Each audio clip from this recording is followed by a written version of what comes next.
হবিগঞ্জ জেলার লাখাই উপজেলার বাইমো ইউনিয়ন পূর্ব গ্রামে তুচ্ছ ঘটনাকে কেন্দ্র করে দুপক্ষের মধ্যে সংঘর্ষে আহত প্রায় ৫০ থেকে ৬০ জন। খোঁজ নিয়ে জানা যায়, বুধবার বিকেলে বাইমো ইউনিয়নের চেয়ারম্যান হাজী আজাদ হোসেন ফুরুক ও মারুগাছা গ্রামের উপজেলার ছাত্রদলের আহ্বায়ক ফখরুল ইসলাম এক আসামিকে থানা থেকে আসামি ছাড়িয়ে নেওয়াকে কেন্দ্র করে উভয়ের মাঝে তর্ক-বিতর্ক ঘটনা ঘটে। এক পর্যায়ে বাইমো ইউনিয়নের চেয়ারম্যান হাজী আজাদ হোসেন ফুরুককে উপজেলার ছাত্রদল আহ্বায়ক ফখরুল ইসলাম চেয়ারম্যানের সাথে অশুভ আচরণ অশালীন ব্যবহার করেন।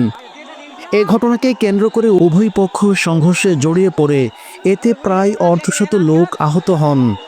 আহতরা হলেন মহিবুর, নাসির, লিটন, জুনাইদ, রুবেল, রোমান, মুজাহিদ, সাইফুল, তাজুল ইসলাম, রিপাত, শাহ আলম, মাইন মিয়া, আতিক, শফিকুল সহ আরও অনেকে। এই ঘটনার সংবাদ পেয়ে লাখাই থানার পুলিশের একদল পুলিশ ঘটনাস্থলে পৌঁছালে পরিস্থিতি নিয়ন্ত্রণে আসে। এ বিষয়ে লাখাই থানার অফিসার্স ইনচার্জ মোহাম্মদ বন্দে আলী জানান, বর্তমানে বাইমো গ্রামের পরিস্থিতি স্বাভাবিক রয়েছে। আহতরা উপজেলা স্বাস্থ্য কমপ্লেক্সে আহতদের জরুরি বিভাগে চিকিৎসা শেষে ছাড় দেওয়া হয় এবং আহত নাসির, জুনায়েদ, শুয়েব এর জখম গুরুতর হওয়ায় তাদেরকে হবিগঞ্জ আধুনিক হাসপাতালে প্রেরণ করা হয়।